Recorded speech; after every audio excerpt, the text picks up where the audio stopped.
कथा कोई साधारण कथा नहीं है। श्रीमद्भागवताख्योऽयं प्रत्यक्ष कृष्ण एव ही स्वीकृतोऽसि मया नाथा मुक्त्यार्थम भवसागरे।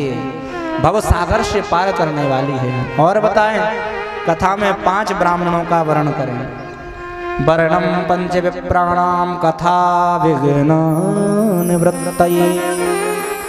कोई ब्राह्मण गणेश मंत्र का जाप करे, एक ब्राह्मण द्वादशाक्षर मंत्र का जाप करे, एक ब्राह्मण इष्ट का मंत्र का जाप करे, एक ब्राह्मण मूल पाठ करे, कुछ भगवान के भजन में संगति दें, ऐसे ब्राह्मणों का वर्णन करें। कौन कहता है कि भगवान की कथा गाना नहीं चाहिए? यदि गाना नहीं चाहिए था तो फिर क्यों सुखदेव जी महाराज लिखते हैं सतुगीत सुकादवी। ये भगवान सुखदेव जी का गाया हुआ गीत है, उसको गाओ। बस गाएं कैसे? भाव से गाएं महाराज, तब कल्याण होगा। लोग कहने लगे महाराज और इसमें नियम क्या है? बोले इसमें नियम यह है कि वक्ता और श्रोता दोनों को घी पीकर 7 दिन कथा सुननी चाहिए। घी पीकर। अच्छा महाराज, घी तो आजकल शुद्ध में नहीं मिल रहा है, तो क्या करेंगे? पहले दिन घी पी भी लिए तो दूसरे दिन खटिया पकड़ लेंगे, कुछ और संशोधन हो जाए तो कोई बात नहीं है, फलाहार करके रहो दोनों टाइम। अरे महाराज ये भी बड़ा कठिन है, तो एक टाइम फलाहार कर लो, दूसरे टाइम भोजन कर लो। कुछ लोग इस पर भी कहने लगे महाराज ये भी नहीं होगा, एकादशी मुश्किल से तो कर पाए व्रत, और वो व्रत ना होए। वो तो एकादशी को देखो इतने प्रकार के व्यंजन बनते, वो कोई व्रत है? वो तो फुला आहार हो गया। फलाहार कहाँ हुआ? फुला आहार। हाँ, इसलिए ज्यादा व्रत नहीं करना चाहिए। व्रत करें कम करें, लेकिन ऐसा करें कि जो निभ पाए। इसलिए भगवान का भजन करें। भगवान कहते हैं कोई बात नहीं है, आप व्रत नहीं कर सकते तो भोजनम तु परम मन्ये कथा श्रवण कारकम नूपवास वरा प्रोक्तम कथा विघ्न करो यदि। कोई उपवास मत करो। नो, यहाँ पर देखिए इंग्लिश शब्द भी प्रयोग कर दिया गया। बोलो राधे राधे। तो हमारे शास्त्र साधारण नहीं थे, उन्हीं से सारा ज्ञान विज्ञान निकल करके पड़ा है। आज जो साइंस अपने आप में लोग दुहाई देते हैं, वो साइंस क्या है? ज्ञान से ही तो विज्ञान का प्रादुर्भाव हुआ है। जब शास्त्रों का सार सर्च किया गया तभी तो विज्ञान बना है।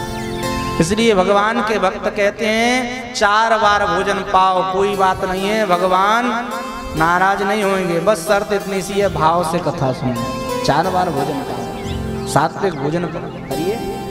और इस तरह नियम दिया है, ब्रह्मचर्य का पालन करें, 7 दिन प्रयास करें, झूठ ना बोलें, 7 दिन प्रयास करें, भूमि पर शयन करें, आए हुए अतिथि गणों का स्वागत करें, क्योंकि अतिथि देवो भव।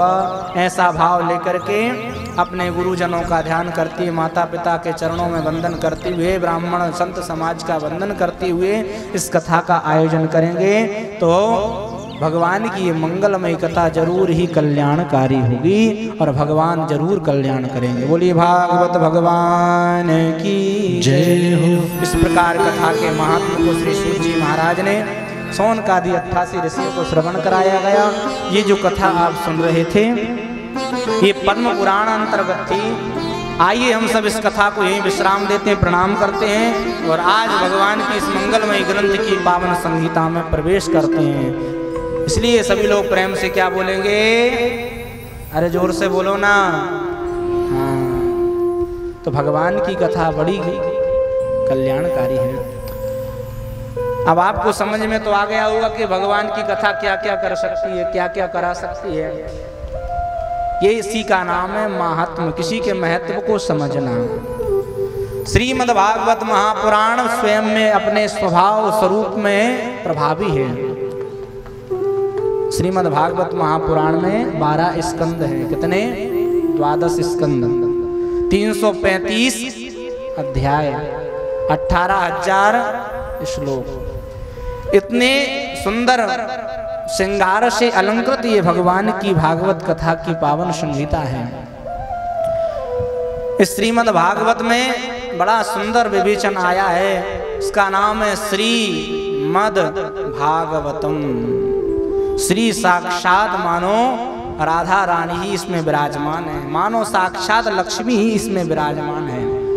क्योंकि इस भागवत के जो प्रथम अध्याय के प्रथम श्लोक का मंगलाचरण है, इस मंगलाचरण को बड़े बड़े विद्वानों ने अपने अपने इष्ट के परख कर दिया है। जो दुर्गा जी का भक्त था उसने दुर्गा जी के लिए इस मंगलाचरण को घटाया है, जो कृष्ण का भक्त था उसने कृष्ण परक इसको कर दिया। श्री मद मानो साक्षात लक्ष्मी, साक्षात राधा, साक्षात भगवान की आह्लादनी शक्ति ही इसमें विराजमान है। और इसके बाद कितने शब्द हैं? भा व उत, मानो चारों वेदों का पका पकाया ये फल है। चार शब्द यानी चार वेदों का मिश्रण। किसी संत ने कहा है कि इस वक्त भागवत कथा से वो सुंदर शिक्षा मिलती है। भा कहने से मानो हमारे भाग्य उदय हो जाते हैं, गा कहने से मानो हमको ज्ञान प्राप्त हो जाता है।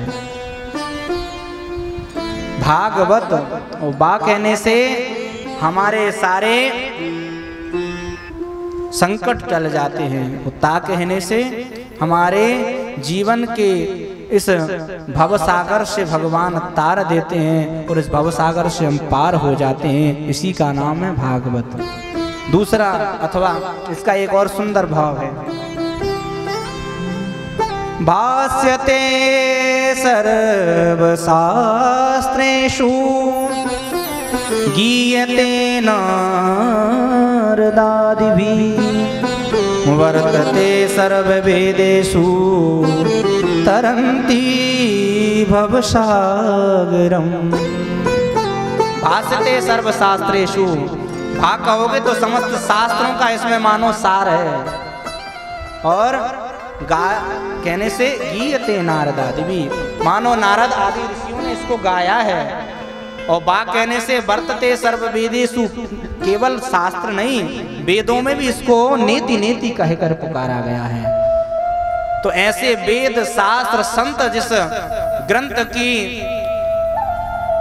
पावन अर्चना करते हों, वंदना करते हों, तो जो व्यक्ति इस ग्रंथ की चरण शरण ग्रहण करता है तो उसका ता उदय हो जाता है। तो जब ता प्राप्त होता है तो तरंती भवसागरम, इस भवसागर से वो पार हो जाता है।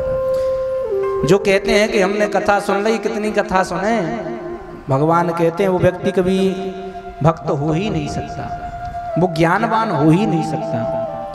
जो भगवान की कथा से अगा जाए, छक जाए, जिसको कब्ज हो जाए, तो फिर महाराज वो कब्ज तो कहानी कारक ही है।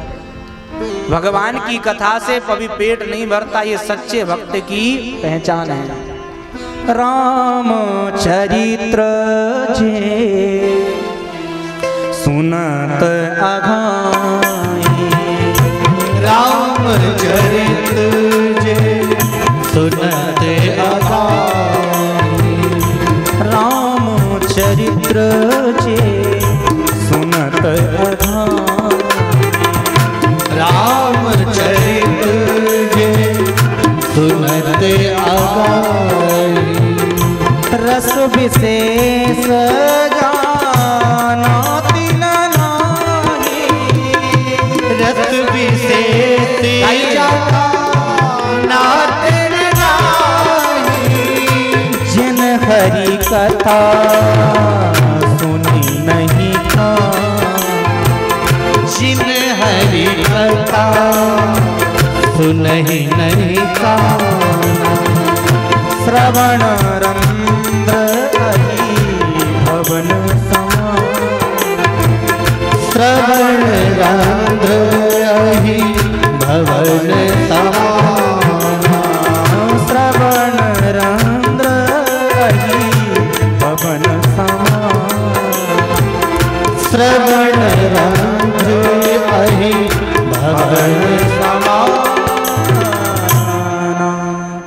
रामचरित्र जे सुनत अघाई, जो भगवान की कथा सुनकर छक जाए, मानो रस विशेष, ऐसे व्यक्ति ने रस जाना ही नहीं, तिन्ह नाही, जिन हरि कथा सुनी नहीं काना, जो मनुष्य देह पाकर वे भी कथा नहीं सुन पाया, उसके कान सांप के घर के समान है।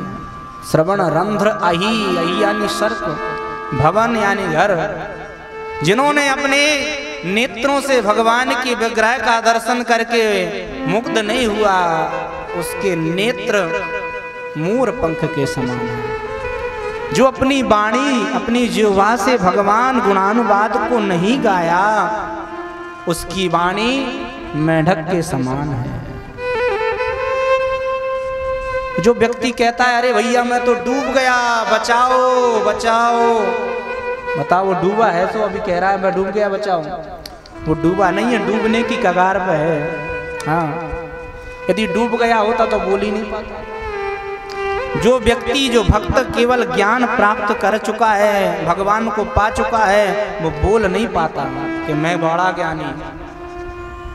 वो डूब गया होता है तो फिर उसको केवल और केवल अपने शरीर की अहमता खत्म हो जाती है, ये मैं खत्म हो जाती है। वो बोल नहीं पाता है, वो कह नहीं पाता है कि मैंने पा लिया।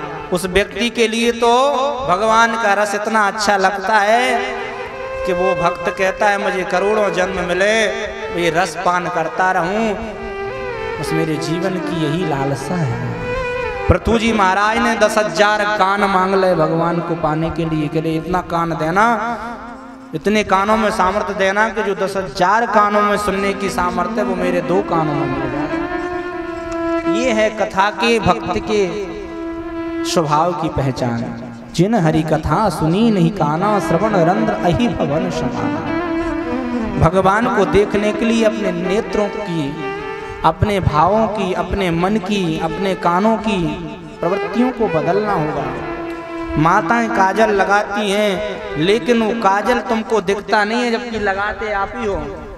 जब नेत्रों के पास में लगा हुआ काजल हमको नहीं दिख पा रहा, तो भगवान हमको कैसे दिख जाएंगे? भगवान भी हमारे हृदय में है, लेकिन काई जम चुकी है।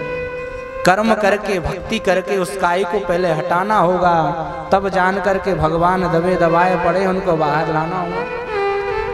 ये भक्ति की पहचान है। तो आइए ज्यादा समय ना लें, भगवान को समझने में बड़े बड़े ऋषि महात्मा चकरा गए, तो हम किस खेत की मूली हैं?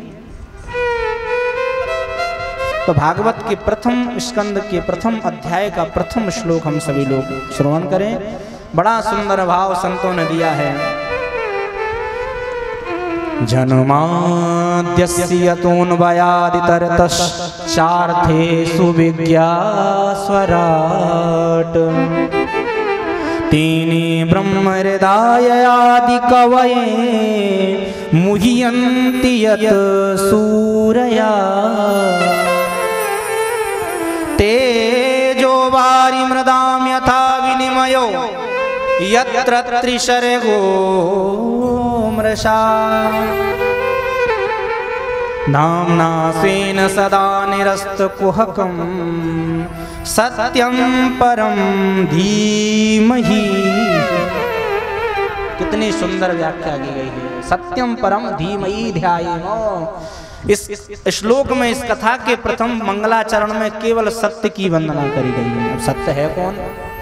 आप सब जानते हैं, सत्य केवल भगवान है।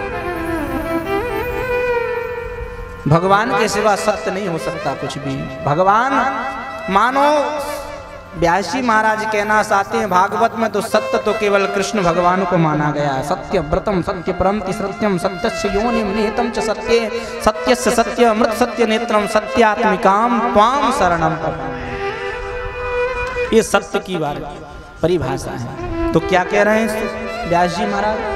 जन्माद्यस्य यतोऽन्वया इतरतः। कितने भगवान प्रभावशाली होंगे। जन्म लेने की देर नहीं हुई, कंस मामा को पता नहीं चला, सीधे गोकुले अनवगात। अच्छा, भगवान का जन्म कहाँ हुआ था? भगवान श्री कृष्ण का अवतार कहाँ हुआ था? मथुरा में। किसके घर में? कारागार में। लेकिन संत कहते हैं भगवान का अवतार देवकी और वसुदेव के घर में हुआ था। अरे महाराज, ये क्या कह रहे हो तुम? हमने तो सुना है कारागार में हुआ था।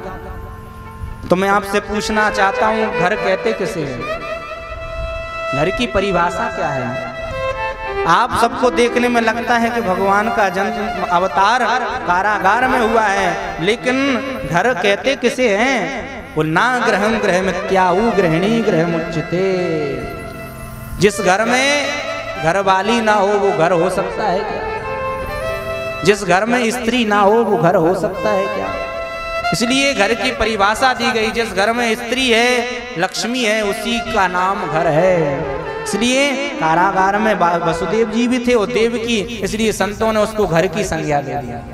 जन्माद्यस्य यतोन वयादि तरतः जन्म आदि विकार रहे तस्यापि तस्य वसुदेव गृहे जन्म। भगवान का अवतार वसुदेव जी के गृह में हुआ और जन्म लेने की देर नहीं हुई। अनवगार इतरता गोकुले अनवगार, सीधे गोकुल पहुंच गए। कंस मामा को पता ही नहीं चला। क्यों? भगवान इतने प्रभावी है। बोले स्वराट तेसु गोपेशु राजते शोभते इति स्वराट। अरे वो भगवान जो करोड़ों ब्रह्मांडों के नायक हो, वो क्या कंस को भनक पड़ने देंगे? कंस की तो दूरी की बात है। भगवान इतने चमत्कारी हैं, इतने लीलावतार हैं कि तेने ब्रह्म हृदय आदि कवये मुह्यन्ति यत सूरया।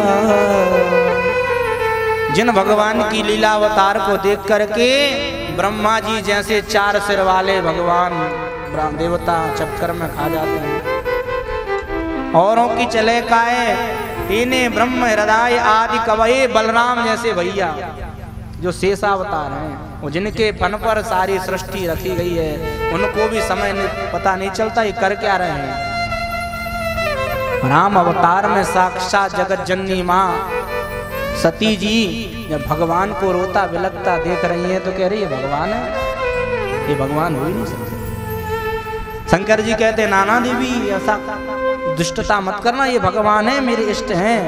अरे प्रभु ये भगवान कहाँ हो सकते हैं? ये तो अपनी पत्नी के विरह में रो रहे हैं।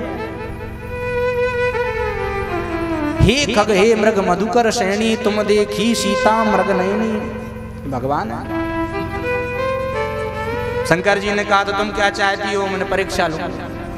ठीक है जाओ परीक्षा लो। तो माता सती जिन भगवान पर शंका कर बैठी परीक्षा लेने के लिए, जैसी उतरी नीचे और सीता जी का माँ जानकी का स्वरूप बना करके चलने लगी, लेकिन गड़बड़ कहाँ हो गई? आगे चल रही है। और जबकि माता सीता भगवान श्री राम के बीच में चलती थी। हाँ? भगवान समझ गए सीता हो ही नहीं सकती है। ब्रह्म बीच माया, जिस तरह माया ब्रह्म के बीच में चलती है, इसी तरह सीता मैया चलती है। तो सीता जी आगे चल रही है, लक्ष्मण जी भी सोचने लग गए। भगवान ने ध्यान धर के देखा, ओ माता जी हैं। और जैसे ही हाथ जोड़कर कहा माता जी प्रणाम, अब तो देखने लगी है माता जी कौन बोल रहा है। अरे भोले बाबा को कहाँ छोड़े आई? अच्छा, एकदम चकित रह गई माता सती। कहने लगी ये तो हमको बुला रहे हैं, ये समझ गए। तो अपने असली रूप में आ गई और हाथ जोड़कर कहती है प्रभु मैं तो केवल आपका दर्शन करने के लिए आई थी। भगवान समझ रहे हैं कि क्यों आई थी, ये सब मुझे पता है, लेकिन कोई बात नहीं है, सारी चर्चा हो, बड़ी लंबी चौड़ी कथा है, क्योंकि हम उस भाव में नहीं डूबेंगे। नहीं तो राम कथा एक ऐसा भाव है कि यदि डूब गए तो फिर निकल नहीं पाएंगे। हाँ।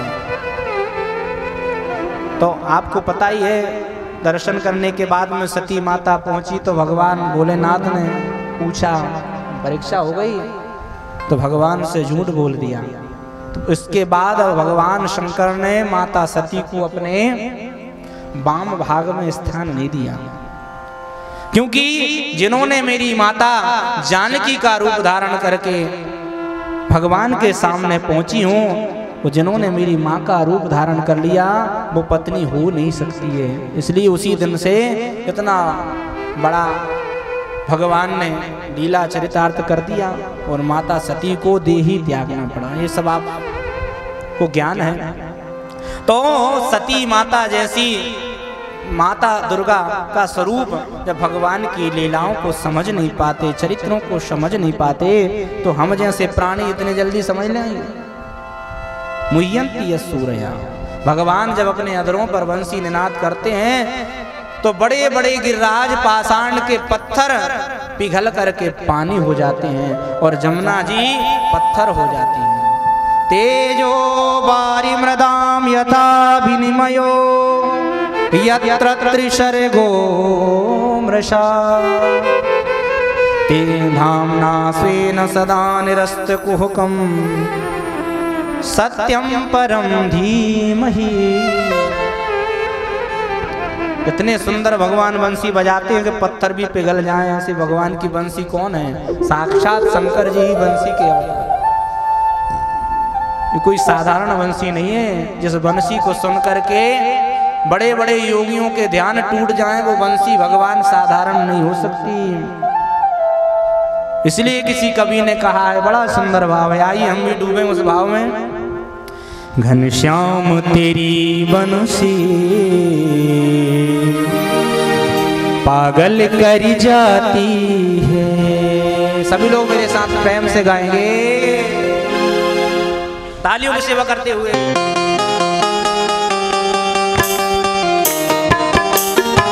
बोलिए बंसी वाले की।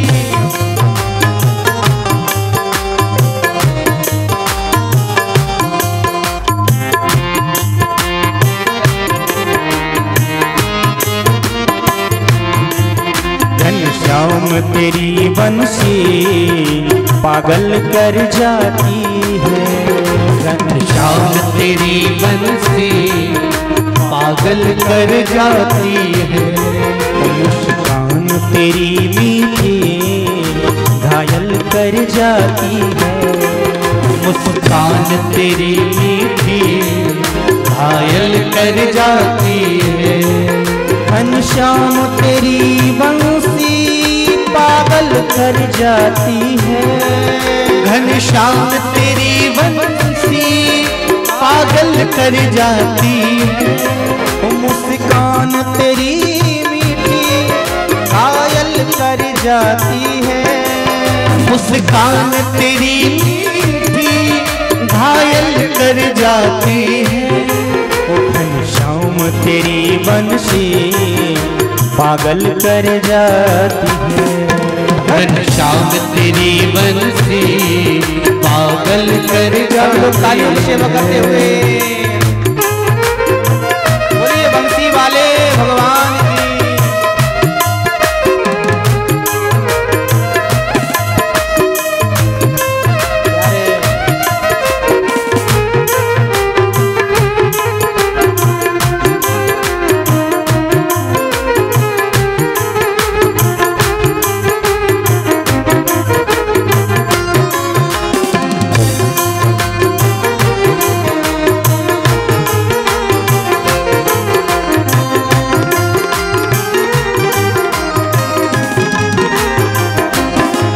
सोने की होती तो क्या करती ये बंसी। सोने की होती तो क्या करती ये बंसी। सोने की होती तो क्या करती ये बंसी। सोने की होती तो क्या करती ये बंसी। जब बांस की हो करके इतना तड़पाती है। जब बांस की हो करके इतना तड़पाती है। जब बांस की हो करके इतना तड़पाती है। जब बांस की हो करके इतना तड़पाती है। घनश्याम तेरी बंसी पागल कर जाती है। घनश्याम तेरी बंसी पागल कर जाती है। सभी लोग तालियों से सेवा करें।